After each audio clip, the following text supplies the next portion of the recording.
నమస్తే. లా excellence Telugu current అఫైర్స్కి స్వాగతం. ముందుగా ఇవాళ కొటేషన్ ఏంటో చూద్దామండి.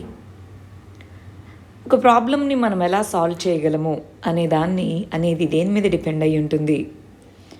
మనం ఏదైతే పాసిబుల్ అవుతుందా అనుకుంటామో, ఏదైతే ఫీజిబుల్ అనుకుంటామో దాని మీద డిపెండ్ అయి ఉంటుంది. అంటే దాని మీనింగ్ ఒక్కొక్కరు దీన్ని ఒక్కొక్కలాగా సాల్వ్ చేసుకోగలరు.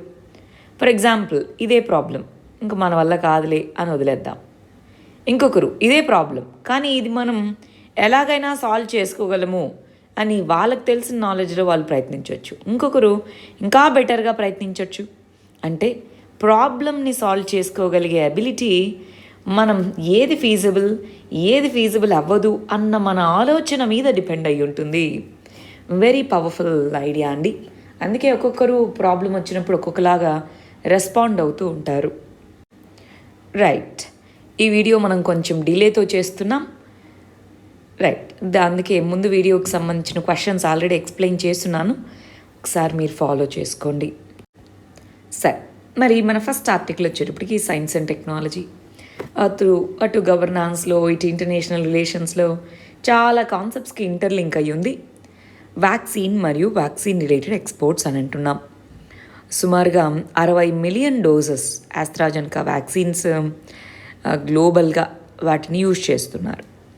వాటి ప్రకారం యుఎస్ఏ నుంచి ఇండియా అనేటటువంటిది యుఎస్ఏ దగ్గర ఉన్న వ్యాక్సిన్స్లో ఉన్న వాటి నుంచి కొంత అది మనకి ఎక్స్పోర్ట్ చేస్తామని ఒప్పుకుంది అని చెప్తున్నారు.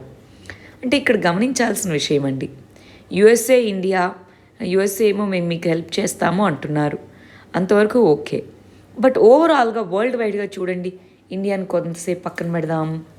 వ్యాక్సిన్ ఇనీక్విటీ అని అంటామా లేదా చూడాలి. USA, European union, Canada, UK ఈ దేశాల్లో వాళ్ళకి సరిపడిన కంటే ఎక్కువ వ్యాక్సిన్స్ ఉన్నాయి.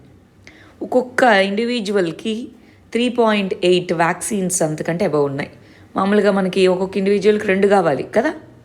సో వీటిలో వాళ్ళ యొక్క ఓవరాల్ నేషనల్ లెవెల్లో ఎంత కావాలో అంతకంటే ఎక్కువ ఉన్నాయి. ఎందుకు ఎక్కువ ఉన్నాయి? మరి ఎంత కావాలో అంతే సరిపోతాయి కదా. వ్యాక్సిన్స్ వేస్టేజ్ ఉంటుంది, వాటి యొక్క టైం పీరియడ్ అయిపోవడమో లేదా వాటి కొన్నిటిని స్టోర్ చేసేటప్పుడు ఇబ్బంది రావడమో వచ్చినప్పుడు వేరే వాటిని వాడుతుంటారు. అంటే వీళ్ళకేమో ఓవరాల్ వాళ్ళ పాపులేషన్కి ఎంత కావాలో దానికంటే ఎక్కువ ఉండడము. మిగిలిన వాటిని చూడండి, ఇండియా ఏమో వరల్డ్ హబ్ వ్యాక్సిన్ మ్యానుఫ్యాక్చరింగ్కి. అంటే దాని మీనింగ్ ఇండియన్స్ అందరికీ దొరుకుతుందని కాదు, అది మనకి ఇప్పుడు రియాలిటీ కనిపిస్తుంది. ఆఫ్రికన్ కంట్రీస్ కానీ ఏషియన్ కంట్రీస్ కానీ, so African countries, Asian countries వీటన్నిటిలోనూ ఫుల్ వ్యాక్సినేషన్ కంప్లీట్ అయ్యేదానికి 2024 పట్టచ్చు అంటున్నారు.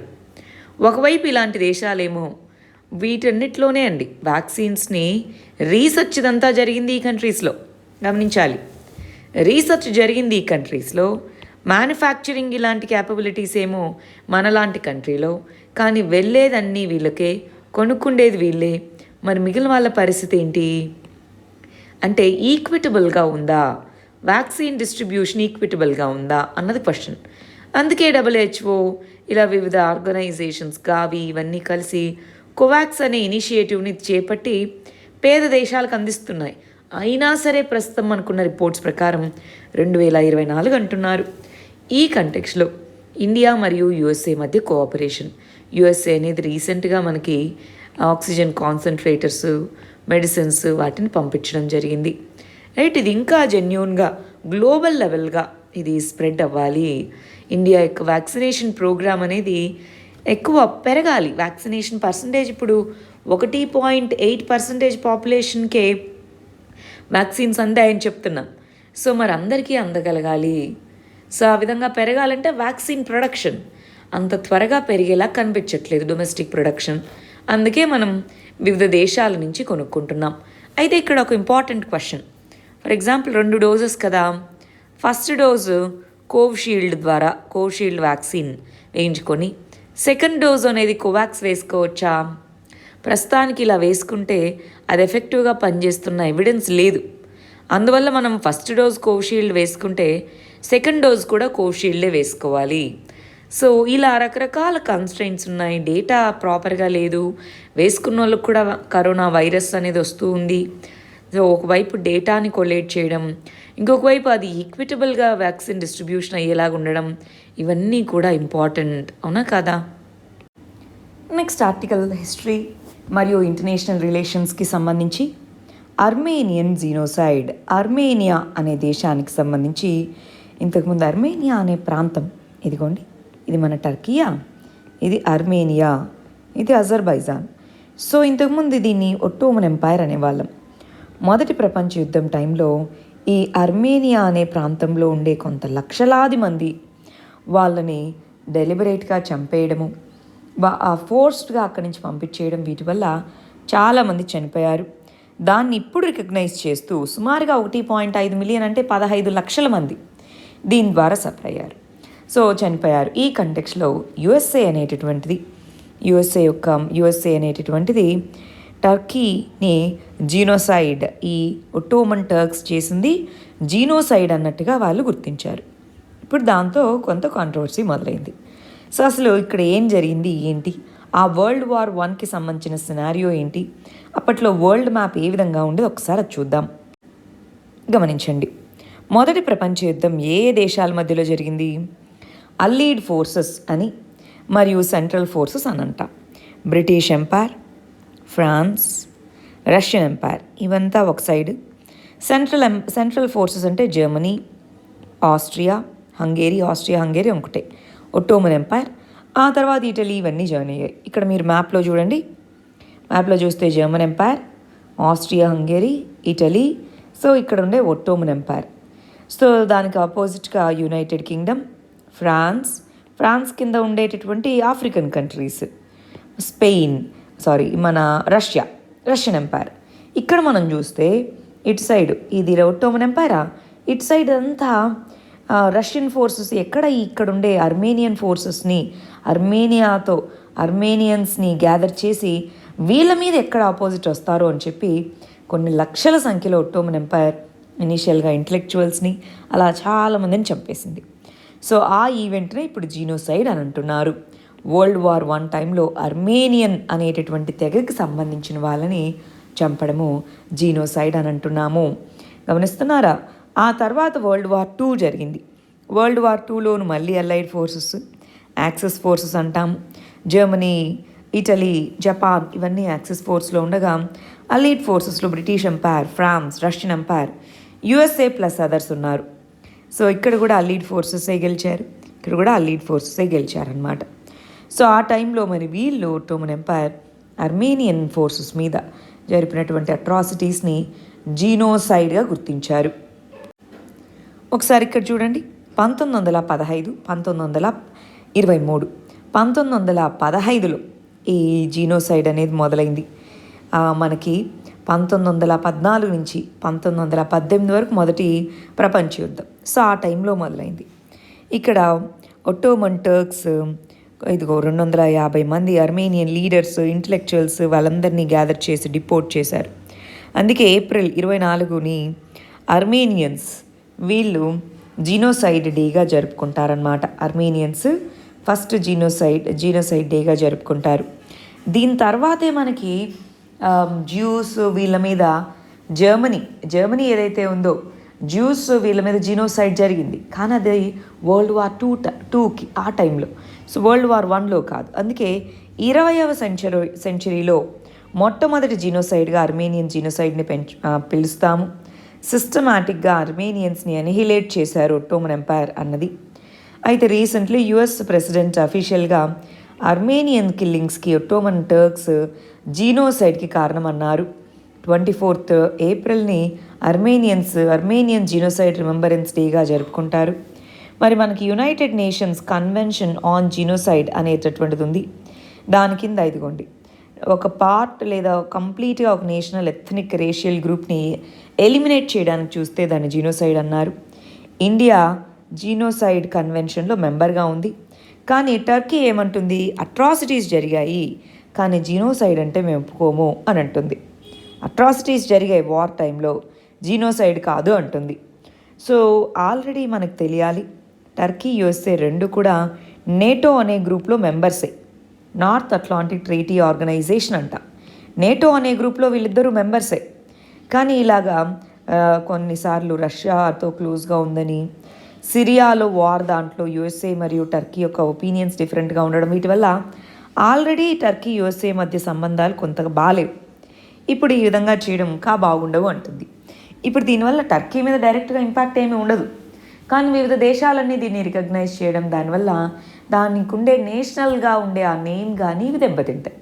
అంతే తప్ప డైరెక్ట్ ఇంపాక్ట్ అయితే దాని మీద ప్రస్తుతానికి ఉండకపోవచ్చు. నెక్స్ట్ ఆర్టికల్ సైన్స్ అండ్ టెక్నాలజీకి సంబంధించింది.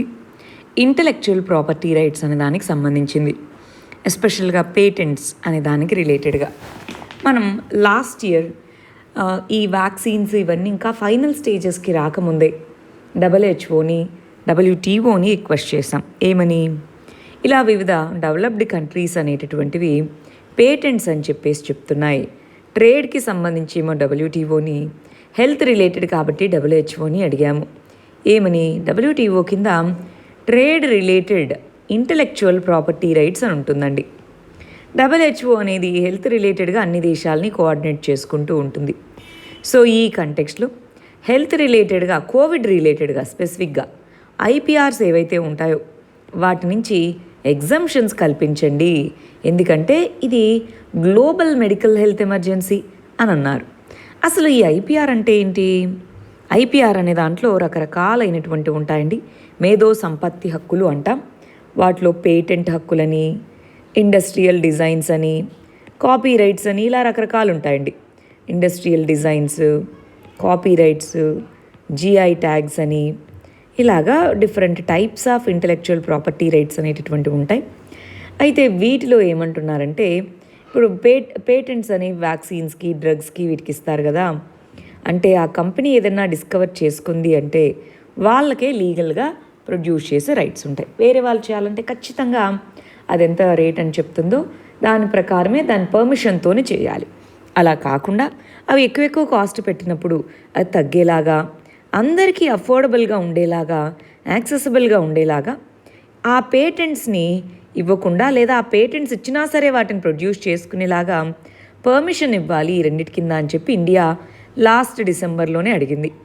100 వరకు కంట్రీస్ సపోర్ట్ చేశాయి, కానీ కొన్ని దేశాలు సపోర్ట్ చేయలేదు. మరి పేటెంట్స్ అనేవి ఈ హెల్త్ కేర్కి ఏ విధంగా బ్యారియర్గా ఉంటుందో, వాటి యొక్క ఇంపాక్ట్స్ ఏ విధంగా ఉంటాయో ఒకసారి చూద్దామా? ఒకసారి గమనించండి. ఇంటలెక్చువల్ ప్రాపర్టీ రైట్స్ మీద ఏ విధంగా పేటెంట్స్ అని అన్నాం కదా, వాటిలో ఏ విధంగా వాటి యొక్క ఇంపాక్ట్ ఉంటుంది? ఒకసారి ఫస్ట్ ఆఫ్ ఆల్ మ్యాప్ చూడండి. ఇలా గ్రీన్ కలర్లో ఉన్న డాట్స్లో ఉన్న దేశాలన్నీ పేటెంట్స్ వాటికి కొంత ఎగ్జంప్షన్స్ ఇవ్వాలన్న దానికి సపోర్ట్ చేశాయి. రెడ్ కలర్లో ఉన్న USA, Canada, Brazil, European union, Japan, మన ఆస్ట్రేలియా వీళ్ళు వద్దు అన్నారు. రైట్, వీళ్ళు వద్దు అన్నారు. 100 వరకు మిడిల్ అండ్ లో ఇన్కమ్ కంట్రీస్, చైనాతో సహా కోవిడ్ వ్యాక్సిన్కి వీటికి సంబంధించి పేటెంట్స్ అవి అప్లికబుల్ కాకుండా చూడాలి, వెయివర్ ఇవ్వాలి. కాపీ రైట్స్ కానీ, ఇండస్ట్రియల్ డిజైన్ కానీ, పేటెంట్ కానీ, ట్రిప్స్ ఏదైతే ట్రిప్స్ కింద ఉంటాయో వాటికి ఎగ్జంప్షన్స్ ఇవ్వాలి అన్నారు. కొన్ని ఒప్పుకోలేదు. అసలు ఎందుకు ఈ పేటెంట్స్ కానీ IPR కానీ ఎందుకు ఉండాలండి? ఎందుకు ఉండాలి అంటే, ఇండివిజువల్స్ వాళ్ళకు ఏదో బెనిఫిట్ ఉంటేనే కదా.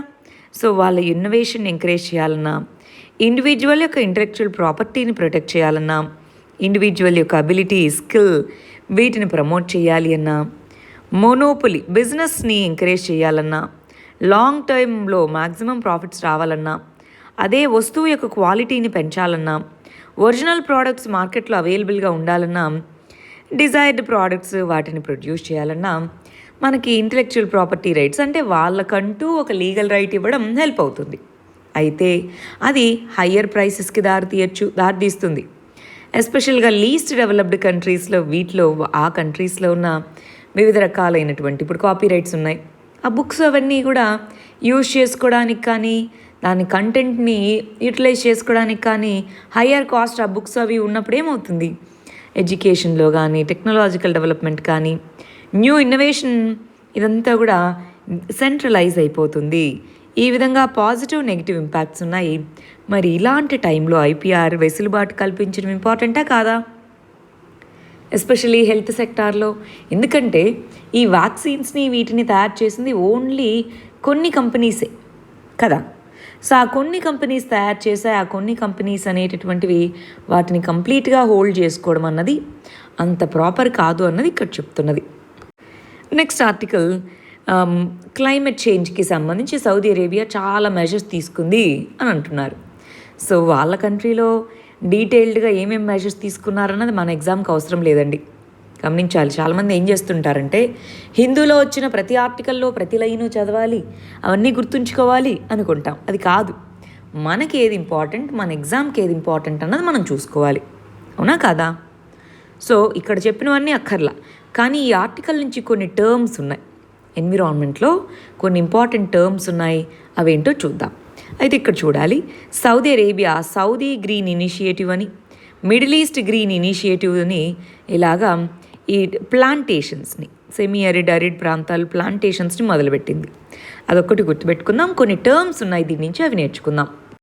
ఆ టర్మ్స్లో ఇంపార్టెంట్ టర్మ్ క్లైమేట్ చేంజ్, వాతావరణ మార్పు అంటున్నాం. మనకి గ్లోబల్గా గ్రీన్ హౌస్ గ్యాసెస్ అనేటటువంటివి పెరగడము, దాని యొక్క మోతాదు పెరుగుతూ వెళ్ళే కొద్దీ గ్రీన్ హౌస్ గ్యాసెస్ అనేవి గ్లోబల్ వార్మింగ్కి కారకాలుగా మారాయి.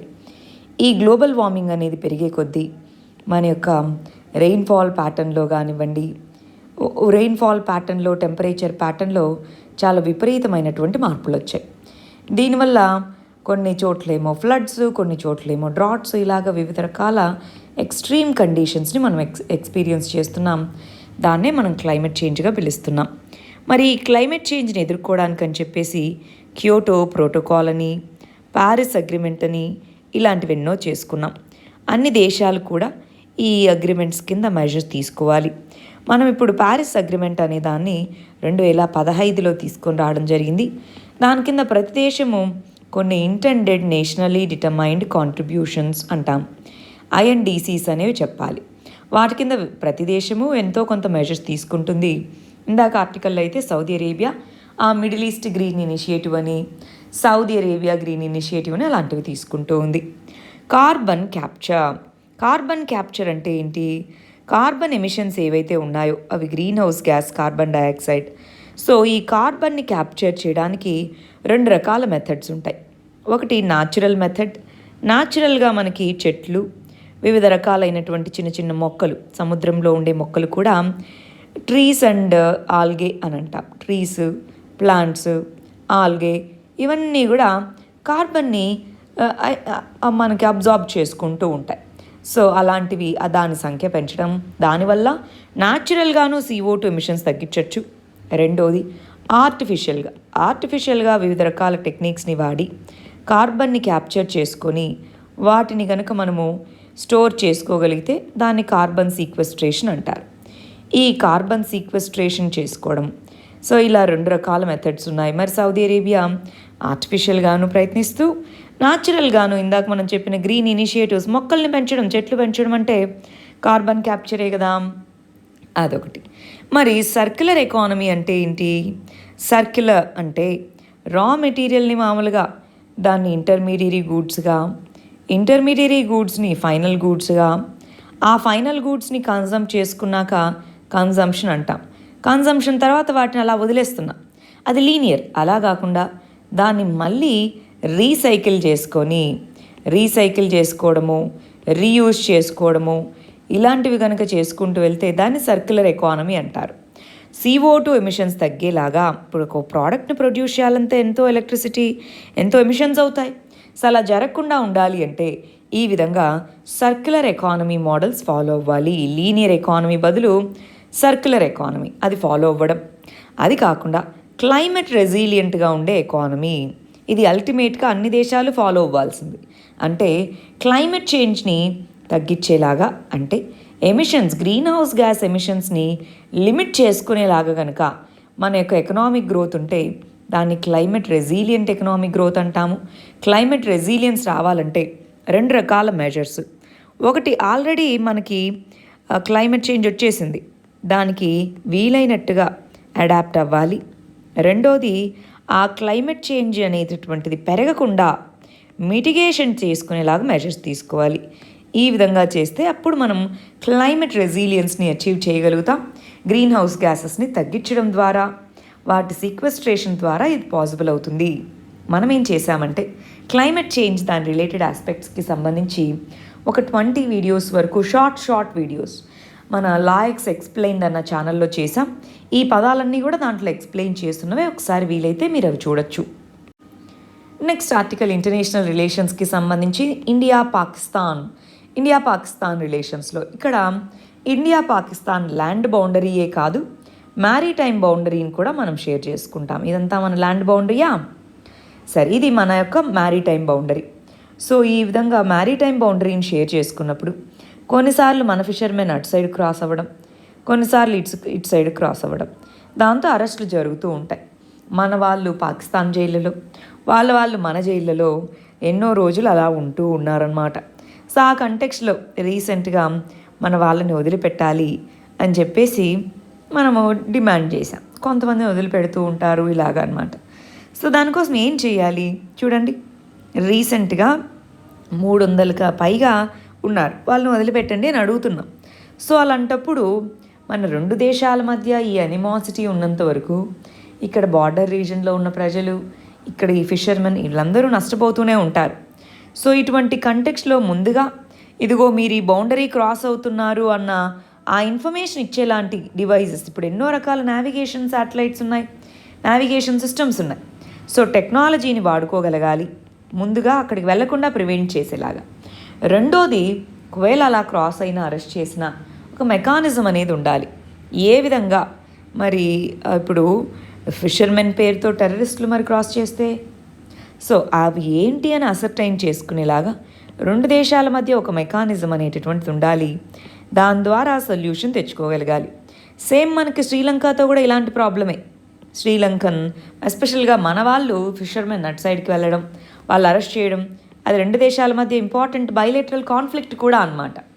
సో అలా జరగకుండా ఉండడానికి టెక్నాలజీ హెల్ప్ తీసుకోవడం, బైలేటరల్ మెకానిజమ్స్ని ఇంట్రడ్యూస్ చేసుకోవడం, ఇలాంటివన్నిటి ద్వారా మరి ఈ ఇండియా పాకిస్తాన్ ఫిషర్మెన్ ఇష్యూని మనం సాల్వ్ చేసుకోవచ్చు. నెక్స్ట్ ఆర్టికల్ ఎకానమీకి సంబంధించి క్రెడిట్ రేటింగ్ ఏజెన్సీస్కి సంబంధించిన రూల్స్ని సెబీ టైటన్ చేసింది అంటున్నారు. సెబీ అంటే securities exchange board of India అనేటటువంటిది సెక్యూరిటీస్ మార్కెట్ని, షేర్ మార్కెట్స్ని, వీటిని కంట్రోల్ చేస్తుంది.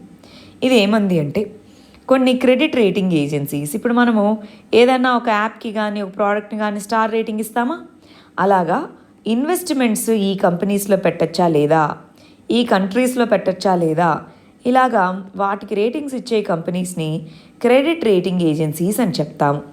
ఈ క్రెడిట్ రేటింగ్ ఏజెన్సీస్ అనేటటువంటివి ఏవైతే ఉన్నాయో, ఈ క్రెడిట్ రేటింగ్ ఏజెన్సీస్ని రెగ్యులేట్ చేసేది మన ఇండియాలో సెబీ అన్నమాట. వీటిని రెగ్యులేట్ చేసేదానికి గాను రీసెంట్గా ఏమందంటే, ఇదిగో మీరు క్రెడిట్ రేటింగ్ ఏజెన్సీస్ రేటింగ్స్ ఇస్తున్నారు, కానీ కోవిడ్ వల్ల చాలా ఇవి ఇబ్బందుల్లో ఉన్నాయి. సో అందుకోసం మామూలుగా అయితే short term ratings, long term ratings అని ఇస్తారు కదా, వాటితో పాటు ఇంకో క్రైటీరియాని కూడా యాడ్ చేయండి. అది ప్రొవిజనల్. ఎందుకంటే ఇప్పుడు చెప్పే ఏ రేటింగ్ కూడా యాక్యురేట్ అవ్వకపోవచ్చు, కొన్ని రోజులకు మారచ్చు. సో ప్రొవిజనల్ క్రెడిట్ రేటింగ్ అనేది మెన్షన్ చేయండి అన్నట్టుగా సెబీ చెప్పడం జరిగింది. డెట్ రేటింగ్స్ ఇస్తారు కదా మీరు, దానికి ప్రొవిజనల్ని యాడ్ చేయండి అన్నట్టుగా క్రెడిట్ రేటింగ్ ఏజెన్సీస్ని అడగడం జరిగింది.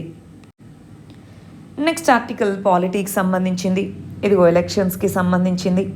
Election commission of India, Madras high court వీటికి అనుగుణంగా కొన్ని గైడ్ లైన్స్ని రిలీజ్ చేసింది. మనకు వెస్ట్ బెంగాల్, అస్సాం, తమిళనాడు, కేరళ, పుదుచ్చేరి వీటిలో ఎన్నికలు జరిగాయి.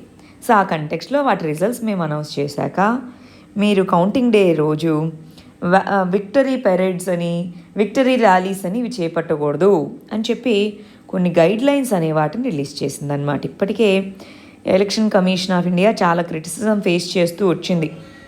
మీరు ముందుగానే మెజర్స్ తీసుకోకపోవడం వల్ల కదా ఇలా జరిగింది అని చెప్పి ఎంతో క్రిటిసిజం అనేది ఫేస్ చేస్తూ వస్తున్న సిచ్యువేషన్ అనమాట. సో ఈ మెజర్స్ అనేవి తీసుకోవడం మంచిదే. ఇక్కడ ఎగ్జిట్ పోల్స్ అని, ఒపీనియన్ పోల్స్ అని ఉంటాయండి. ఎగ్జిట్ పోల్స్ అంటే మనకి ఓవరాల్గా అయిపోయిన తర్వాత ఎలక్షన్స్, ఒపీనియన్ పోల్స్ అంటే ఎలక్షన్స్కి ముందు ఎవరు గెలిచొచ్చు అన్నమాట. సో ఎగ్జిట్ పోల్స్ అనేవి అన్ని ఫేజెస్ ఆఫ్ ఎలక్షన్స్ అయిపోకముందు ఇవ్వకూడదు, ఇస్తే అది ఇల్లీగల్. ఒపీనియన్ పోల్స్ అనేవి ఇవ్వచ్చు, కానీ 24 అవర్స్కి ముందే దీన్ని కంట్రోల్ చేస్తారు.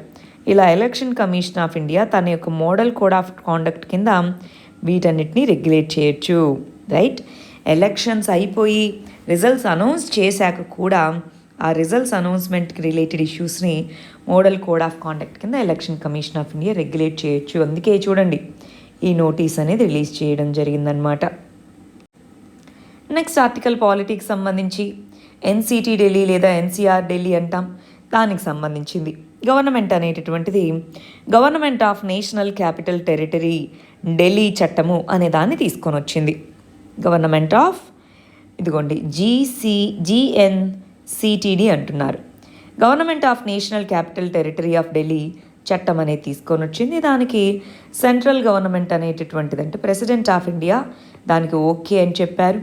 దాన్ని గెజెట్లో కూడా పొందుపరచడం జరిగింది. ఆల్రెడీ 2 పార్లమెంట్ మరియు పార్లమెంట్కి సంబంధించిన 2 చట్టసభలు దీన్ని ఆమోదించున్నాయి. దీంట్లో అసలు ఏంటి చర్యలు ఏం చేశారు? గవర్నమెంట్ అని ఏదైనా ఒక చట్టంలో, ఢిల్లీకి సంబంధించిన ఒక చట్టంలో గవర్నమెంట్ అంటే లెఫ్టినెంట్ గవర్నర్గా పరిగణించాలి. అన్ని ఎగ్జిక్యూటివ్ డెసిషన్స్ ఖచ్చితంగా లెఫ్టినెంట్ గవర్నర్ యొక్క అప్రూవల్తోనే తీసుకొని రావాలి. అసెంబ్లీ అనేటటువంటిది డే టు డే అడ్మినిస్ట్రేషన్కి సంబంధించి ఎంక్వైరీస్ వాటికి అసెంబ్లీ కాదు, లెఫ్టినెంట్ గవర్నరే రూల్స్ ప్లేస్ చేస్తారు. హౌస్ ప్యానల్స్ వాటన్నిటిని లెఫ్టినెంట్ గవర్నర్ నల్లిఫై చేయొచ్చు, తీసేయచ్చు. లెఫ్టినెంట్ గవర్నర్ అఫీషియల్స్ని ట్రాన్స్ఫర్ చేయాలన్నా వాటన్నిటికీ గవర్నమెంట్ని ఏ విధంగానూ కన్సల్ట్ చేయకుండానే వాళ్ళని ట్రాన్స్ఫర్ చేయొచ్చు. ఇవన్నీ మీకు చూస్తే మనకి ఒక ఇంపార్టెంట్ కోర్టు కేసు ఉందండి, lieutenant governor versus NCT Delhi case అని ఒకటి ఉంది. ఎన్సిటీ ఢిల్లీ కేసు 2018 అంటాం. ఈ సుప్రీంకోర్టు జడ్జిమెంట్లో క్లియర్గా చెప్పింది, వాళ్ళు ఎన్నుకోబడ్డ రిప్రజెంటేటివ్స్, వాళ్ళకి పవర్స్ ఉండాలి. లెఫ్టినెంట్ గవర్నర్ మామూలు రాష్ట్రాల్లో గవర్నర్కు ఉన్నట్టుగా మరీ తక్కువ పవర్స్ అయితే ఉండవు, కానీ డే టు డే అడ్మినిస్ట్రేషన్లో ఇన్వాల్వ్ అవ్వకూడదు. అపాయింట్మెంట్స్, ట్రాన్స్ఫర్స్లో గవర్నమెంట్ యొక్క ఇవి ఏవైతే సుప్రీంకోర్టు అనేది తన జడ్జిమెంట్స్లో చెప్పిందో వాటన్నిటినీ నల్లిఫై చేస్తూ, మామూలుగా సుప్రీంకోర్టు ఏదైనా చెప్తే పాటించాలి, లేకపోతే కంటెంప్ట్ ఆఫ్ కోర్ట్ అవుతుంది. అలా పాటించకుండా ఉండాలి అంటే ఏదన్నా ఒక చట్టం తీసుకొని వచ్చి దాని ద్వారా ఏదైతే సుప్రీంకోర్టు చెప్పిందో వాటిలో మార్పు చేయొచ్చు. రైట్, దీని కింద లెఫ్టినెంట్ గవర్నర్కి ఎక్కువ పవర్స్ ఇచ్చారు, దాన్ని క్రిటిసైజ్ చేస్తున్నారు. మరి అది రియల్ డెమోక్రసీ ఎలా అవుతుంది? ప్రజలు మరి వాళ్ళని ఎందుకు అనుకున్నారు? లెఫ్టినెంట్ గవర్నర్ ఎన్నుకోబడ్డ లీడర్ కాదు, సెంటర్ ద్వారా అపాయింట్ చేయబడ్డ లీడర్. సో ఇలా క్రిటిసిజమ్స్ ఉన్నాయి దాని మీద. రైట్, సో ఇది ఒకసారి చూసుకోండి. ఇంతకుముందు కూడా ఈ చట్టం పాస్ అయి ఉన్నప్పుడు మనం చాలాసార్లు దీని గురించి డిస్కస్ చేస్తున్నాం. ఒకసారి ఏమేమి ఈవెంట్స్ జరిగాయి ఏంటి అన్నది ఒకసారి చూసుకోండి. నెక్స్ట్ ఆర్టికల్ సైన్స్ అండ్ టెక్నాలజీకి సంబంధించి వ్యాక్సిన్స్కి సంబంధించి షార్టేజ్ అండ్ వేస్టేజ్ రెండింటినీ త్వరగా అడ్రస్ చేయాలి. షార్టేజ్ అంటే నంబర్ ఆఫ్ పీపుల్కి తగ్గట్టుగా వ్యాక్సిన్స్ అవైలబుల్గా ఉండకపోవడం. వేస్టేజ్ అంటే ప్రొడ్యూస్ చేసినటువంటి వ్యాక్సిన్స్ వాటి యొక్క ఎక్స్పైరీ డేట్ అనేటటువంటి దగ్గరికి వచ్చేయడం, లేదా వాటిని స్టోర్ చేయాల్సిన టెంపరేచర్ కండిషన్స్ ఇవి ఉంటాయి, వాటిలో ఒకవేళ ఏదైనా రీజన్ వల్ల స్టోర్ చేయకపోతే దాన్ని వేస్టేజ్గా పరిగణిస్తారు.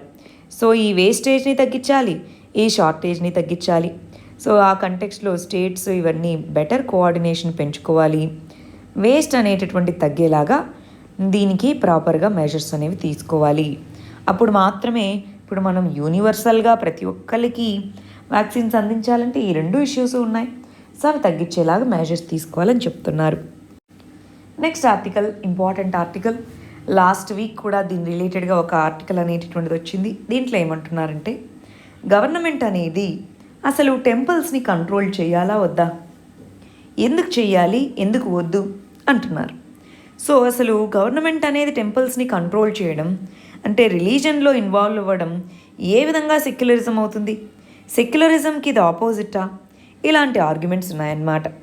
సో ఇక్కడ తమిళనాడులో మనకి ఫ్రీ టీఎన్ టెంపుల్స్ అనేటటువంటి ఒక పీపుల్ మూమెంట్ లాగా ఇది స్టార్ట్ అయింది, చాలామంది డిమాండ్ చేస్తున్నారు. ఆ కంటెక్స్లో చూద్దాం. అసలు ఫస్ట్ ఆఫ్ ఆల్ మనం తెలుసుకోవాల్సిన విషయం ఏంటి, మనకి గవర్నమెంట్ కింద ఎండోమెంట్ డిపార్ట్మెంట్స్ అని ఉంటాయి. ఐడియా ఉందా? సో ఎండోమెంట్ డిపార్ట్మెంట్స్ అనేటటువంటివి ఏం చేస్తూ ఉంటాయి, టెంపుల్స్కి సంబంధించినటువంటి అడ్మినిస్ట్రేషన్ని చూసుకుంటూ ఉంటాయి. టెంపుల్స్కి సంబంధించినటువంటి అడ్మినిస్ట్రేషన్, బడ్జెట్స్, వచ్చే ఆడిటింగ్ చేసుకోవడము, సో అదంతా చూసుకుంటూ ఉంటాయి. దానికి ఏమైనా భూములు ఉన్నాయా అవన్నీ చూసుకుంటూ ఉంటాయి. ఎండోమెంట్ డిపార్ట్మెంట్ అనేది ఇది ఓన్లీ టెంపుల్స్కి సంబంధించింది. అలా కాకుండా మనకి ముస్లిమ్స్కి సంబంధించి వక్ఫ్ బోర్డ్ అనేది ఉంటుంది. సో ఈ వక్ఫ్ బోర్డుకిను చట్టం ఉంది. ఎండోమెంట్స్ వీటిని తీసుకొని రావడానికిను సెంట్రల్ లెవెల్లోనూ స్టేట్ లెవెల్లోనూ చట్టాలు ఉన్నాయి. సో వక్ఫ్ బోర్డ్ అనేటటువంటిది ఉంది. ఇది మామూలుగా ఇప్పుడు మనకి రిలీజియస్ అఫైర్స్లో ఏమీ ఇన్వాల్వ్ అవ్వదు.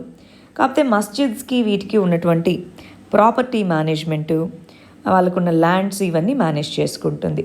కానీ మిగిలిన రిలీజియన్స్కి సంబంధించి, ఫర్ ఎగ్జాంపుల్ క్రిస్టియన్స్, సో మనకి చర్చెస్కి సంబంధించి ఏ విధంగానూ ఇప్పుడు ఈ విధంగా ప్రాపర్టీస్ని రెగ్యులేట్ చేయడం, ఆడిట్ చేయడం ఇలాంటివి ఏమీ లేవు.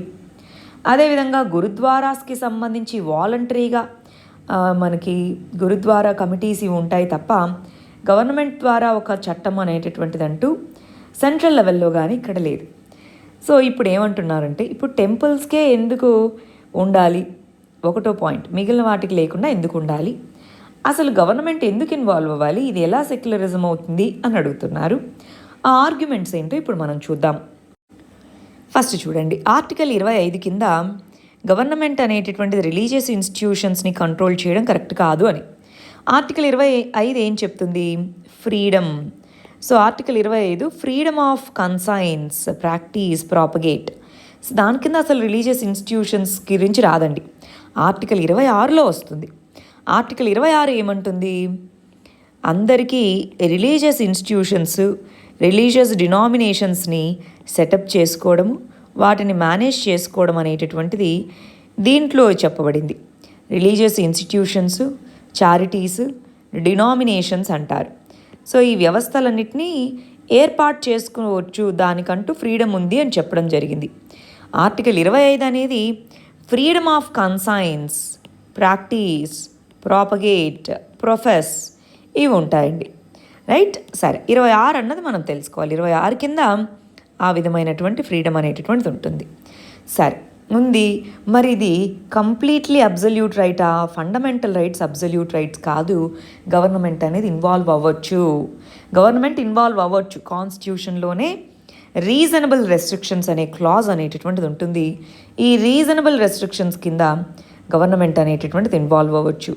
ఏ విధంగా ఇన్వాల్వ్ అవుతుందండి, మరి సెక్యులరిజం అంటాం కదా అని అంటే, సెక్యులరిజం అనేది 2 రకాలుగా మనం చూడొచ్చండి. ఇండియన్ సెక్యులరిజం, వెస్ట్రన్ సెక్యులరిజం అని. వెస్ట్రన్ సెక్యులరిజంలో అసలు గవర్నమెంట్కి, రిలీజన్కి ఏ విధమైన సంబంధము ఉండదు. అసలు ఏ విధంగానూ వీళ్ళు ఇన్వాల్వ్ అవ్వరన్నమాట. కానీ ఇక్కడ మనకి ఇండియన్ సెక్యులరిజంలో గవర్నమెంట్ అనేటటువంటిది అన్ని రిలీజన్స్ని సమానంగా చూస్తుంది. అవసరమైనప్పుడు రిలీజన్స్లో ఇంటర్ఫియర్ కూడా అవుతుంది.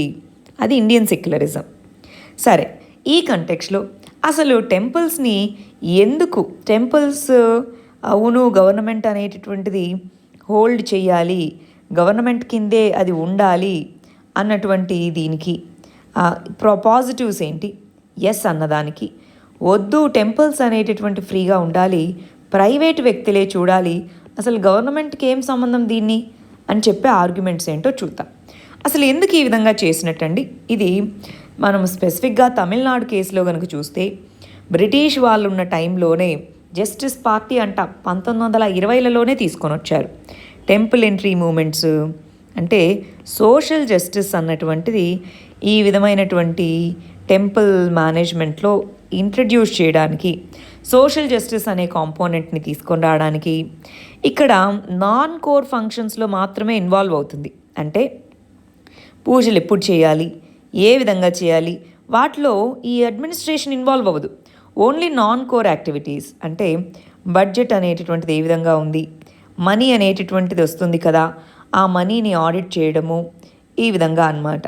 ప్లస్ ఇది గవర్నమెంట్ అనేటటువంటిది ఈ మనీని యూజ్ చేసుకోదు. టెంపుల్ మనీని అడ్మినిస్ట్రేషన్కి యూజ్ చేయదు. స్టేట్ గవర్నమెంట్స్ అనేటటువంటివి వాటి యొక్క అడ్మినిస్ట్రేషన్ కోసం వాడుకోవు, టెంపుల్ డెవలప్మెంట్కి వాటి కోసమే వాడుకుంటాయి తప్ప స్టేట్ గవర్నమెంట్ దాని నుంచి మనీ తీసుకునే అధికారం లేదు. ప్లస్ స్టేట్ గవర్నమెంట్ బడ్జెట్ నుంచి ఇంకా ఎక్స్ట్రా మనీ అలొకేట్ చేస్తూ ఉంటారు కొన్నిసార్లు, కల్చరల్ ప్రొటెక్షన్ అని చెప్పేసి, కొన్ని కల్చరల్ హెరిటేజ్ అని చెప్పేసి. సో ఇలాగా స్టేట్ బడ్జెట్ నుంచి మనీ వస్తుంది తప్ప ఇదేమీ వాడుకోవట్లేదు టెంపుల్ డెవలప్మెంట్కి, దాని ఆస్తుల కిందే ఉంటాయి. అదొకటి కాదు. దాన్ని ఫ్రీ చేయాలి అంటే నెగ్లెక్ట్కి గురి అవుతున్నాయి టెంపుల్స్, నెగ్లెక్ట్కి గురి అవుతున్నాయి. కొన్ని డిస్ట్రక్షన్ జరుగుతుంది. సో డిస్ట్రక్షన్ జరుగుతుంది. ప్లస్ అదర్ రిలీజియన్స్ అనేటటువంటి వాటిని అదర్స్కి ఫ్రీడమ్ ఉన్నప్పుడు మాకెందుకు ఉండదు? అదర్స్ని రెగ్యులేట్ చేయట్లేదు కదా. సో అదర్స్కి ఫ్రీడమ్ ఉన్నప్పుడు మాకెందుకు ఉండదు? సో ఇలా చేస్తే కనుక టెంపుల్ డెవలప్మెంట్ అనేది బాగా జరుగుతుంది. దానివల్ల టెంపుల్ టూరిజం ఇవన్నీ పెరిగే అవకాశం ఉంది. సో ప్లస్ రిలీజన్ అన్నటువంటి దాంట్లో ఇన్వాల్వ్ అవ్వడానికి సెక్యులరిజంకి ఎగెయినెస్ట్ అంటున్నారు. సో సెక్యులరిజంకి అయితే ఇది ఎగెయినెస్ట్ కాదు. ఎందుకని? మనకి రీజనబుల్ రెస్ట్రిక్షన్స్ ఉన్నాయి. సో ఇది కాదు. అదర్స్కి ఫ్రీడమ్ ఉంది, ఎస్, ఇది కొంత తీసుకోబడిందే. బట్ నెగ్లెక్ట్ అండ్ డిస్ట్రక్షన్ అనేది ప్రైవేట్ వ్యక్తులు ఇప్పుడు ఎవరు మరి టెంపుల్ని రెగ్యులేట్ చేయాలి? అప్పుడు ఆ వాళ్ళ దగ్గర కూడా నెగ్లెక్ట్ అండ్ డిస్ట్రక్షన్ జరగకపోవచ్చు అని ఎలా మనం చెప్పగలము? సో దీనికి సొల్యూషన్ వచ్చేటప్పటికి ప్రైవేట్ వ్యక్తులు, గవర్నమెంట్ అనేటటువంటిది ట్రస్టీషిప్ బోర్డ్స్లో గవర్నమెంట్ అఫీషియల్స్ని కాదు లోకల్స్ని ఇన్వాల్వ్ చేయడము, గవర్నమెంట్ లోకల్స్ని ఇన్వాల్వ్ చేయడము, లోకల్స్ని ట్రస్టీషిప్ బోర్డులో ఉంచడం అనేది సొల్యూషన్గా మనం చెప్పచ్చు. అటు కంప్లీట్లీ అబ్సల్యూట్ ఫ్రీడమ్ అని కాకుండా, అటు కంప్లీట్లీ గవర్నమెంట్ అనేదే రెగ్యులేట్ చేయడం కాకుండా లోకల్స్కి తెలుసు వాళ్ళు ప్రొటెక్షన్ బెటర్గా చేసుకోగలుగుతారు. ఆ విధంగా చేసుకుంటే బెటర్గా ఉండొచ్చు. ఇంకా దీని మీద ఆర్గ్యుమెంట్స్ డెవలప్ చేయొచ్చండి. ఇంకా దీన్ని బెటర్గా అనలైజ్ కూడా చేయొచ్చు. ఆలోచించండి దీని గురించి. ప్రస్తుతానికి మనం అనుకుంటున్నది ట్రస్టీ బోర్డ్స్ అని ఉంటాయి. వాటిలో లోకల్స్ అయితే వాళ్ళు అక్కడున్న వాళ్ళకి ఆన్సరబుల్గా ఉంటారు. ఎవరో ఎక్కడో తెలియని వాళ్ళు ఉంటే కాదు కదా.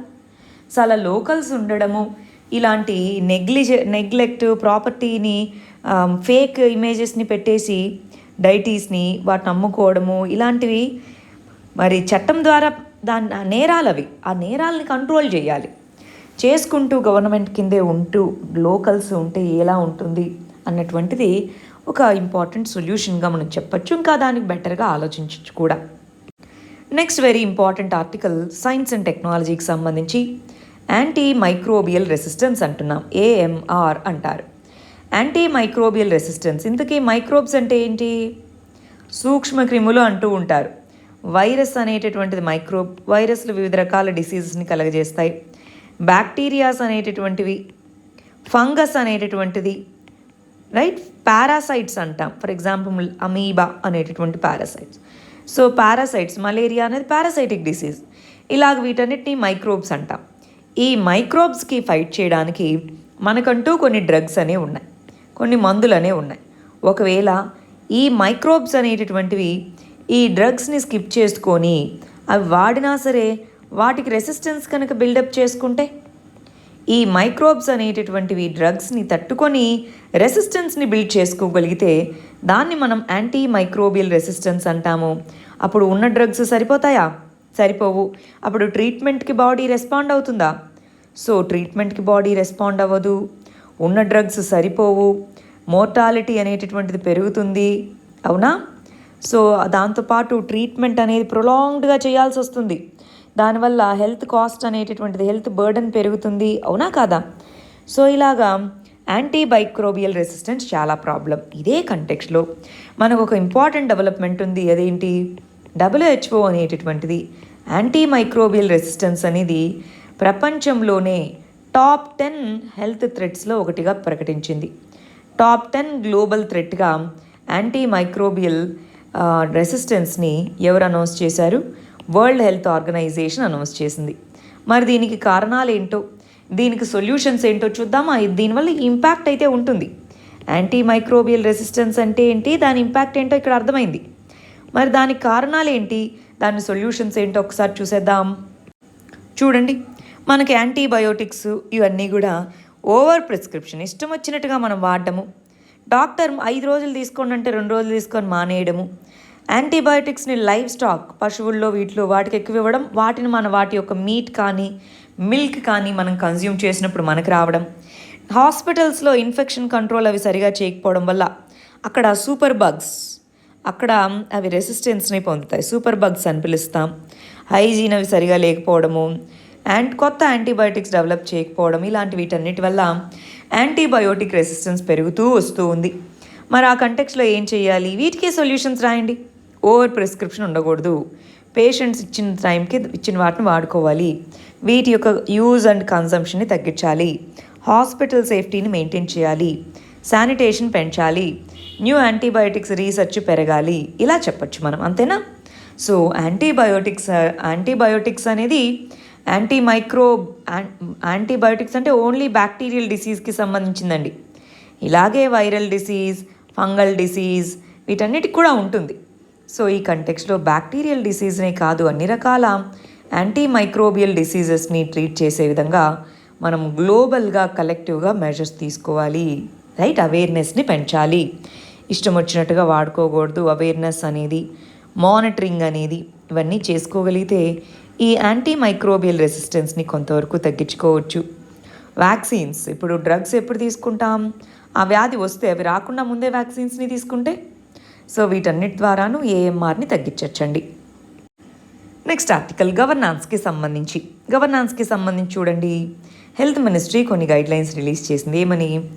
రీసెంట్గా రెమ్డెసివిర్ అనేటటువంటి డ్రగ్కి బాగా డిమాండ్ పెరిగింది, దాని ఎక్స్పోర్ట్స్ కూడా గవర్నమెంట్ అనేటటువంటిది బ్యాన్ చేసినటువంటి సిచ్యువేషన్. అసలు ఈ రెమ్డెసివిర్ అనేటటువంటి డ్రగ్ అనేటటువంటిది యాంటీవైరల్ డ్రగ్, వ్యాక్సిన్ కాదు, మన కోవిడ్ వైరస్ మీద ఫైట్ చేయడానికి ఉపయోగించే డ్రగ్ అన్నమాట. కానీ దీని యొక్క ఎఫెక్టివ్నెస్ అంతగా లేదు అని ఆల్రెడీ WHO చెప్పింది. అయినా సరే మనం దీన్ని వాడుతున్నాం లార్జ్ స్కేల్లో. లాస్ట్ ఇయర్ మనం ఏం చేశామంటే హైడ్రోక్లోరోక్వైన్ అనేటటువంటి డ్రగ్, ఇది యాంటీ మలేరియల్ డ్రగ్ అన్నమాట. సో ఇది కూడా మనకి ఈ మరి కరోనా వీటికి సంబంధించి ఎఫెక్టివ్గా ఉంటుందని చెప్పి దాని ఎక్స్పోర్ట్స్ విపరీతంగా పెరగడము, కొన్ని రోజులు షార్టేజ్ కూడా వచ్చింది. తర్వాత మనకు తెలిసిందేంటి, అది వాడినా ఏమంత ఉపయోగం లేదు అని. ఇప్పుడు కూడా ఇన్ఫార్మ్డ్గా లేరు, మిస్లీడింగ్గా ఉన్నాయి. సో ఆ కంటెక్స్లో గైడ్లైన్స్ అనేది రిలీజ్ చేయడం జరిగింది. ఎప్పుడూ కూడా అండి ఈ రెమ్డెసివిర్ అనేది ఇర్రేషనల్గా వాడకూడదు, అది డాక్టర్స్ ఇర్రేషనల్గా వాడిన పేషెంట్స్ మీద ఇవంతా కూడా అనెథికల్, ప్లస్ దాని మీద ఎఫెక్ట్ ఏమీ ఉండదు, అది ఇక్కడ చెప్తుంది. సో దాంతో ఎప్పటికప్పుడు ట్రాన్స్పరెంట్గా కమ్యూనికేషన్ ఉండాలి. గవర్నమెంట్ అనేది ఇలాంటి మిస్కన్సెప్షన్స్ని వీటన్నిటి క్లారిఫై చేస్తూ ఉండాలి. లాస్ట్ ఇయర్ అలాగే మళ్ళీ ఇప్పుడు అవుతుంది. అలా జరగకుండా యాక్టివ్గా ముందే గవర్నమెంట్ ట్రాన్స్పరెంట్ ఇన్ఫర్మేషన్ని షేర్ చేయాలి. నెక్స్ట్ ఆర్టికల్ సోషల్ జస్టిస్ అనే టాపిక్కి సంబంధించింది. ఇక్కడ ఏమంటున్నామంటే సోషల్ వెల్ఫేర్కి సంబంధించి వివిధ రకాల వెల్ఫేర్ స్కీమ్స్ ఉన్నాయి కదా, వాటన్నిటినీ ఎందుకు ఒక అంబ్రిల్లా స్కీమ్గా తీసుకొని రాకూడదు? ఇప్పుడు ఒక్కొక్క మినిస్ట్రీ ఒక్కొక్క దాన్ని ఇంప్లిమెంట్ చేయకుండా హెల్త్ కోసం కొన్ని సోషల్ వెల్ఫేర్ ప్రోగ్రామ్స్ ఉన్నాయి, రూరల్ డెవలప్మెంట్ కింద ఇప్పుడు MGNREGS ఇలాంటివి ఉన్నాయి, మినిస్ట్రీ ఆఫ్ కన్స్యూమర్ అఫైర్స్ కింద PDS లాంటివి ఉన్నాయి. ఇలాగా ఒక్కొక్క మినిస్ట్రీ ఒక్కొక్క డిపార్ట్మెంట్ వివిధ స్కీమ్స్ని ఇంప్లిమెంట్ చేయకుండా ఒక అంబ్రిల్లా స్కీమ్ తీసుకొని వస్తే ఎలా ఉంటుంది? కోఆర్డినేషన్ బెటర్గా ఉంటుందా? ఎవరికి ఏది చేరుతుంది, ఎవరికి ఏది చేరట్లేదు, అన్నీ చేరుతున్నాయి లేదా, ఇవన్నీ చేసుకోవచ్చా? కోఆర్డినేషన్ కానీ, మానిటరింగ్ కానీ, ఫండ్ యూటిలైజేషన్ కానీ, బెటర్ డేటా కలెక్షన్ కానీ, అవునా అండి? బెటర్ డేటా కలెక్షన్ కానీ, ఫండ్ యూటిలైజేషన్ కానీ ఇవంతా బాగుంటాయి. సో రీసెంట్గా చూడండి, ప్రధానమంత్రి గరీబ్ కళ్యాణ్ యోజన, దీన్ని లాస్ట్ ఇయర్ మనకి తీసుకొని వచ్చి ఇదిగో దీని కింద వివిధ రకాల స్కీమ్స్ని తీసుకొని వచ్చారు కోవిడ్ టైంలో. సో దాన్ని మోడల్గా చేసుకొని ఎందుకు మనకు ఒక యూనిఫైడ్ సోషల్ వెల్ఫేర్ అనేది యూనిఫైడ్గాను ఉంటే ఏమవుతుంది? యూనివర్సల్ సోషల్ సెక్యూరిటీ అందరికీను అన్నీ యూనిఫైడ్గాను సోషల్ సెక్యూరిటీ ఉంటే బాగుంటుందా అన్నది ఇక్కడ ఐడియా అన్నమాట. ఒకసారి దీని గురించి ఆలోచించి, నేను దీని రిలేటెడ్గా మెయిన్స్ క్వశ్చన్ ఇస్తున్నాను, సో ఒకసారి ఆలోచించి ఆన్సర్ రాయడానికి ప్రయత్నించండి. నెక్స్ట్ ఆర్టికల్ ఇంపార్టెంట్ ఇంటర్నేషనల్ రిలేషన్స్కి సంబంధించి సప్లై చైన్ రెసిలియన్స్ అంటున్నాం. అంటే ఇంతకీ సప్లై చైన్ అంటే ఏంటో మనం ఫస్ట్ తెలుసుకుందామండి. ఇప్పుడు చూడండి, మనకి ఏపీఐ అంటారు, యాక్టివ్ ఫార్మాస్యూటికల్ ఇంగ్రీడియంట్స్ అని. అంటే మెడిసిన్స్, వీటి తయారీకి కావాల్సిన రా మెటీరియల్స్. మెడిసిన్స్ ఏమో మన మన ఇండియాలో ఫార్మా కంపెనీస్ చాలా స్ట్రాంగ్, కానీ రా మెటీరియల్స్ మనం చైనా నుంచి, వివిధ దేశాల నుంచి ఇంపోర్ట్ చేసుకుంటాం. కోవిడ్ రాగానే సడన్గా ఏమైపోయింది, సప్లై ఆగిపోయింది. అదేవిధంగా వివిధ రకాల ప్రోడక్ట్స్, వాటి యొక్క సప్లై ఆగిపోయింది. అంటే గ్లోబల్గా సప్లై చైన్స్ ఉన్నాయి. సప్లై చైన్స్ అన్నవి రా మెటీరియల్ దగ్గర నుంచి ఫినిష్డ్ గూడ్స్, వాటిని సేల్ చేయడం వరకు గ్లోబల్ సప్లై చైన్స్ అనేటటువంటివి ఉన్నాయి. ఈ గ్లోబల్ సప్లై చైన్స్ ఎఫిషియెంట్గా లేవు. ఈ ఎఫిషియెంట్గా లేనటువంటి గ్లోబల్ సప్లై చైన్స్, వీటిని కరెక్టివ్ యాక్షన్స్ చేపట్టాలి. అందుకోసం అని చెప్పేసి గ్లోబల్గా ఏం మెజర్స్ లేవు, లోకల్గా అయినా ఉండాలి అని చెప్పి మన 3 దేశాలు, మన ఇండియా, జపాన్, ఆస్ట్రేలియా, ఈ 3 దేశాలు కలిసి సప్లై చైన్ రెసిలియన్స్ అనే ఒక ఇనిషియేటివ్ని తీసుకొని వచ్చాయి. చైనా ఏమో అదేమి పెద్ద అంత మీకు ఏమీ ఇంపాక్ట్ చూపించదు, అది అన్రియలిస్టిక్, నిజంగా అది జరగదు అని చెప్తున్నారు. అసలు మనం ఏ ఉద్దేశంతో తీసుకొచ్చాము, ఇదిగో డిజిటల్ టెక్నాలజీస్ని, వీటిని వాడుకొని ఓవరాల్గా ఇన్వెస్ట్మెంట్స్ని డైవర్సిఫై చేసుకోవాలి. మనం చైనాలోనే ఎక్కువ మ్యానుఫ్యాక్చరింగ్ ఇన్వెస్ట్మెంట్ చేసాం, సడన్గా ఆగిపోయింది. దాని నుంచి మూవ్ అవుట్ చేసుకోవాలి. స్ట్రాంగ్గా, సస్టైనబుల్గా, బ్యాలెన్స్డ్గా రీజనల్ గ్రోత్ అనేది ఉండే విధంగా సప్లై చైన్ రెసిలియన్స్ ఇనిషియేటివ్ని తీసుకొచ్చాం. దానికి సంబంధించి ఇంకొద్దిగా ఇంపార్టెంట్ పాయింట్స్ చూద్దాం.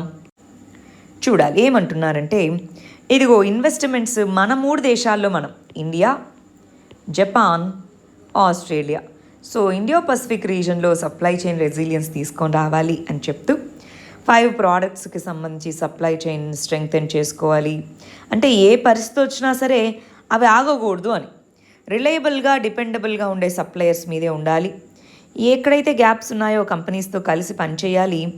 ఎవ్రీ 4 మంత్స్కి ఈ 3 దేశాలకు సంబంధించిన మినిస్టర్స్ మీట్ అవ్వాలి.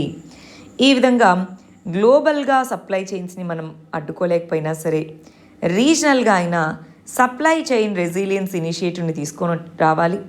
స్లోగా వివిధ దేశాలని దీంట్లో ఇంక్లూడ్ చేసుకోవాలన్నదే ఐడియా అన్నమాట లాంగ్ టర్మ్లో. నెక్స్ట్ ఆర్టికల్ బ్రెగ్జిట్ అనే దానికి సంబంధించింది. బ్రెగ్జిట్ అనేటటువంటి ట్రేడ్ అగ్రిమెంట్ ఏదైతే ఉందో, బ్రెగ్జిట్ అయిపోయిన తర్వాత యూరోపియన్ యూనియన్, యూకే కలిసి ఒక ట్రేడ్ అగ్రిమెంట్ చేసుకున్నాయి. ఆ ట్రేడ్ అగ్రిమెంట్ని యూరోపియన్ పార్లమెంట్ అనేది ఆమోదించింది అని చెప్తున్నారు. అసలు బ్రెగ్జిట్ అంటే ఏంటి, వీళ్ళిద్దరూ ట్రేడ్ అగ్రిమెంట్ చేసుకోవడం ఎందుకు, అసలు మాకు మీతో వద్దు అన్నట్టుగానే కదా యూరోపియన్ యూనియన్ అనే గ్రూప్ నుంచి యూకే వెళ్ళిపోయింది. యూరోపియన్ యూనియన్ అనే గ్రూప్ నుంచి యూకే వెళ్ళిపోవడాన్నే, అంటే బ్రిటన్ అనేది ఎగ్జిట్ అవ్వడాన్నే బ్రెగ్జిట్ అని పిలుస్తామండి. సో ఆ బ్రెగ్జిట్ అయిన తర్వాత ఇప్పుడు అసలు ఈ ట్రేడ్ అగ్రిమెంట్ అంటే ఏంటి, ట్రేడ్ అగ్రిమెంట్ అసలు ఎందుకు చేసుకోవాలి, బ్రెగ్జిట్ అంటే దాని యొక్క బేసిక్స్ ఏంటి, ఫస్ట్ ఇవి చూసేద్దామా. ఫస్ట్ గమనించండి, బ్రెగ్జిట్ అంటే యూకే అనేది యూరోపియన్ యూనియన్ అనే గ్రూపింగ్ నుంచి లీవ్ అవ్వడాన్ని బ్రెగ్జిట్ అంటాం. ఇదిగో ఇప్పుడు ఇది ఉందా, ఈ పార్ట్ యూరోపియన్ యూనియన్లో లేదు, బయటకు వచ్చేసింది. మరి యూకేలో 4 parts, England, Wales, Scotland, northern Ireland, ఈ 4 యునైటెడ్ కింగ్డమ్ అని కలిపి వీటిని పిలుస్తామన్నమాట. రైట్, సరే ఇక్కడ చూడండి ఎందుకు వచ్చేసాయి. ఎకనామిక్స్ స్లో డౌన్ అవుతే ఒక గ్రూప్గా మేమేమీ మంచి చర్యలు చేపట్టలేకపోతున్నాం, మాకంటూ ఇండివిజువల్ డెసిషన్స్ తీసుకోవడానికి మాకు స్కోప్ లేకుండా పోయింది అని 2016లో జూన్ 23న రెఫరెండం అనేది తీసుకొని వచ్చారు. 2017లో ఇంకా మేము బయటికి వెళ్ళిపోతాము అని చెప్పడం జరిగింది. మరి యూరోపియన్ యూనియన్ కింద ఆర్టికల్ 50 అనేది యూరోపియన్ యూనియన్ యొక్క అవి కలిసి ఉండేదానికి లిస్బన్ అనే ట్రీటీ ఉంది. ఆ ట్రీటీలోని ఆర్టికల్ 50ని తీసుకొని రావడం ద్వారా మేము బయటికి వెళ్ళిపోతారు అన్నారు. సరే, మీరు బయటికి వెళ్ళిపోయిన తర్వాత ఏ విధంగా ఈ గ్రూపింగ్లో ఉండాలి, మామూలుగా అయితే ఇదొక పొలిటికల్ ఎకనామిక్ గ్రూపింగ్ కూడా అన్నమాట. సో పొలిటికల్గా ఇప్పుడు ఏమీ రిలేషన్ ఉండదు, మరి ఎకనామిక్గా ఏ విధమైన రిలేషన్షిప్ ఉండాలి, అది ఏ విధంగా ఉండాలి అన్న దానికోసమే ఒక ట్రేడ్ అగ్రిమెంట్ అన్నారు. ఆ ట్రేడ్ అగ్రిమెంట్లో ఏమేమి ఉన్నాయో ఒకసారి చూడండి. యూరోపియన్ యూనియన్ అనే దాని యొక్క పార్లమెంట్ పోస్ట్ బ్రెగ్జిట్ ట్రేడ్ డీల్ని ఆమోదించడం జరిగింది. దీని ప్రకారం చూడండి, ఆల్రెడీ 4 సంవత్సరాలు అయిపోయింది. సో ఆ కంటెక్స్లో బ్రిటిష్ రెఫరెండం అయిన తర్వాత ఈ 47 సంవత్సరాలు యూరోపియన్ యూనియన్ మెంబర్షిప్ నుంచి బయటకు వెళ్ళిపోయింది. అయితే ఒక ట్రేడ్ అగ్రిమెంట్ ఈ విధంగా ట్రేడ్ ఉండాలి అని చెప్పినా సరే సపరేట్ ప్రోటోకాల్ అనేటటువంటి దాంతో నదర్న్ ఐర్లాండ్ అనేటటువంటిది దాంతో ఏమో ఇప్పటికీ ఇంకా యూరోపియన్ యూనియన్ అనే గ్రూపింగ్తో నదర్న్ ఐర్లాండ్ అనేది యూకేలో ఒక పార్టే కదా, దాంతో ఇప్పటికీ క్లోజ్ రిలేషన్స్ ఉండడము. అంటే బ్రిటన్ నుంచి నదర్న్ ఐర్లాండ్కి వచ్చేవి యూరోపియన్ యూనియన్ యొక్క చెక్స్ని, యూరోపియన్ యూనియన్ ఏవైతే రూల్స్ పాటిస్తుందో అవి అక్కడ చెక్ చేస్తారు. అంటే యూకేలో ఇది పార్ట్ అయినా సరే నదర్న్ ఐర్లాండ్ ఇంకా యూరోపియన్ యూనియన్ రూల్సే పాటిస్తూ ఉండడం అనేది ఒక కాన్ఫ్లిక్ట్గా ఉంది. ట్రేడ్ అగ్రిమెంట్స్లో ఓన్లీ గూడ్సే కవర్ అయ్యి ఉన్నాయి, సర్వీసెస్ అనేవి కవర్ అవ్వలేదు. కానీ యూకేలో ఫినాన్షియల్ సర్వీసెస్ ఇలాగా సర్వీసెసే వాళ్ళ స్ట్రాంగ్ ఏరియా. సో ఈ కంటెక్స్లో సర్వీసెస్ కవర్ అవ్వకపోవడము, ఫారిన్ పాలసీ వాటన్నిటికీ సంబంధించి కొన్ని ఇష్యూస్ ఉండడం ఇంకా ఛాలెంజెస్గా ఉన్నాయి. ఓన్లీ ఇప్పుడు వీళ్ళు చేసుకున్న ట్రేడ్ అగ్రిమెంట్లో గూడ్స్ మాత్రమే ఏ విధంగా 2 గ్రూప్స్ యూరోపియన్ యూనియన్ యూకే మధ్యలో ఉండాలన్న దాని మీదే చేసుకున్నారు, మిగిలినవి చేయలేదు. సో అది ఇంకా ఛాలెంజ్గానే ఉంది అన్నట్టుగా చెప్తున్నారు. ఒకసారి free trade agreements, European union అది ఒకసారి ఇంటర్నేషనల్ రిలేషన్స్లో ఇంకా బెటర్గా చదవండి, అప్పుడు ఇంకా క్లారిటీ వస్తుంది. నెక్స్ట్ ఆర్టికల్ ఇంటర్నేషనల్ రిలేషన్స్కి సంబంధించి చైనా అనేటటువంటిది బంగ్లాదేశ్ మరియు శ్రీలంకతో డిఫెన్స్ టైస్ పెంచుకునేందుకు ప్రయత్నిస్తుంది అంటున్నారు. ప్రయత్నిస్తూనే ఇదిగో కొన్ని కంట్రీస్ అలయన్సెస్ని ప్రమోట్ చేసుకుంటున్నాయి, అది మంచిది కాదు అంటున్నారు. అలయన్సెస్ అంటే మన క్వాడ్ గ్రూపింగ్ లాంటిది అనమాట, దాన్ని ఇండైరెక్ట్గా తిడుతుంది. ఆల్రెడీ మనకు తెలుసు బంగ్లాదేశ్, శ్రీలంక, మన చుట్టూ ఉన్న చాలా దేశాలతో చైనా అనేటటువంటిది స్ట్రింగ్ ఆఫ్ పర్ల్స్ అంటాం. సో ఒక మన చుట్టుముడుతూ వివిధ రకాల పోర్ట్స్ని వీటిని డెవలప్ చేయడం. స్ట్రింగ్ ఆఫ్ పర్ల్స్ అన్నటువంటి ఈ పర్సీవ్డ్ థియరీ మనకి క్లియర్గా తెలీదు. చైనా దీనికోసమే చేస్తుందా అని అఫీషియల్గా వాళ్ళు ఏం చెప్పలేదు, కానీ దీనికోసమే చేస్తుంది అన్న దాంతో ఈ వీటన్నిటితోనూ క్లోజ్ అలయన్సెస్ పెట్టుకోవడం, వాళ్ళకు లోన్స్ ఇవ్వడం, వాళ్ళ దేశాల పోర్ట్స్ని డెవలప్ చేయడం ఇలా చేస్తున్నాయి. ఒకవైపు అలా ఉంటే మన చుట్టూ ఉన్న దేశాలతో కొన్ని కాన్ఫ్లిక్ట్స్ ఉన్నాయి ఇండియాకి. అవేంటి ఇక్కడ చూడండి, మనకి కొంత కాన్ఫ్లిక్ట్స్ అనేవి ఉండడం, వీటితో ఈ మన చైనా అనేటటువంటిది బంగ్లాదేశ్, శ్రీలంక, పాకిస్తాన్ వీటన్నిటితో క్లోజ్ రిలేషన్స్ కలిగి ఉండడం మనకి స్ట్రాటజిక్గా అంత మంచిది కాదు. సో దీన్ని మనం కౌంటర్ చేయాలంటే వీటితో మనం ఏ విధంగా మన రిలేషన్స్ని స్ట్రెంగ్తెన్ చేసుకోవాలన్నది మనం చూసుకోవాల్సింది. మనం ఏం చేశామంటే ఇంటర్నేషనల్ రిలేషన్స్ అన్న సిరీస్లో ఈ కంట్రీస్ అన్నిటితో మనకున్న రిలేషన్షిప్ మీద వీడియోస్ చేశామండి. ఇండియా మరియు నైబర్హుడ్ అనే వాటి మీద ఆల్రెడీ వీడియోస్ చేసాం, ఒకసారి వీలైతే చూసుకోవచ్చు. నెక్స్ట్ ఆర్టికల్ చూడండి, ఎకానమీకి సంబంధించింది. ఫారిన్ పోర్ట్ఫోలియో ఇన్వెస్ట్మెంట్ అంటున్నాం. ఫారిన్ పోర్ట్ఫోలియో ఇన్వెస్ట్మెంట్ అంటే ఫారిన్ ఇన్వెస్ట్మెంట్ మనకు 2 రకాలుగా వస్తుంది. ఫారిన్ డైరెక్ట్ ఇన్వెస్ట్మెంట్ అని, ఫారిన్ పోర్ట్ఫోలియో ఇన్వెస్ట్మెంట్ అని. వీళ్ళు పోర్ట్ఫోలియో ఇన్వెస్ట్మెంట్ ఓన్లీ షేర్ మార్కెట్స్లోనే ఇన్వెస్ట్ చేస్తారు. అది కూడా ఒక్కొక్క కంపెనీలో లెస్ దాన్ 10% షేర్స్లో ఇన్వెస్ట్ చేస్తేనే వాళ్ళని ఫారిన్ పోర్ట్ఫోలియో ఇన్వెస్ట్మెంట్ అని పిలుస్తామన్నమాట. వాళ్ళు వెనక్కి వెళ్ళిపోవచ్చు, సడన్గా వెనక్కి వెళ్ళిపోతే ఏమవుతుంది చూడండి, వాళ్ళు వస్తే వాళ్ళు ఫారిన్ కరెన్సీలో మనీ తెస్తారు, డాలర్స్ వీటిలో. సడన్గా వెళ్ళిపోతే డాలర్స్ అవన్నీ తీసుకొని వెళ్ళిపోతారు. అంటే మన రూపీ మీద స్ట్రెస్ పడే అవకాశం ఉంది సడన్గా వెళ్ళిపోతే.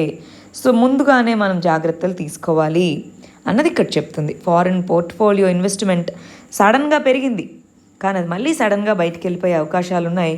సో ముందుగా రూపీ వాల్యూ వీటన్నిటికీ సంబంధించి ముందుగా చర్యలు తీసుకుంటూ ఉండండి అని చెప్తున్నారు. ఇవాళ మరి మన ఫైనల్ ఆర్టికల్ ఎకానమీకి సంబంధించింది. స్క్రాపేజ్ పాలసీ అంటున్నాం. స్క్రాప్ అంటే వెహికల్స్ని స్క్రాప్ చేసే పాలసీ అదంత అట్రాక్టివ్గా లేదు, మరి లిమిటెడ్గానే దానికి ఇన్సెంటివ్ ఉండడంతో దానికి అంత అట్రాక్టివ్నెస్ లేదు అన్నట్టుగా చెప్తున్నారనమాట.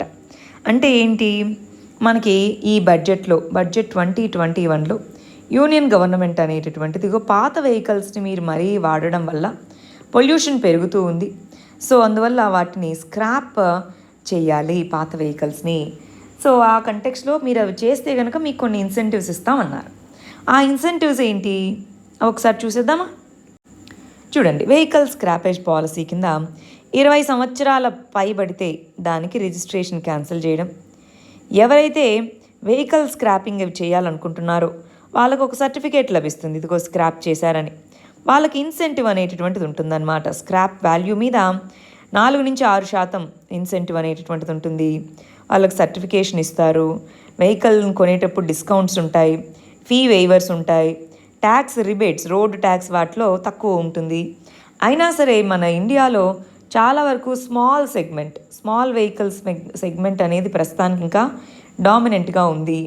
ప్లస్ స్క్రాప్ పాలసీ ఉంది, దాన్ని రీసైకిల్ చేసుకునే కంపెనీస్ కూడా ఉండాలి కదా, కొనుక్కోవాలి కదా ఎవరో ఒకళ్ళు.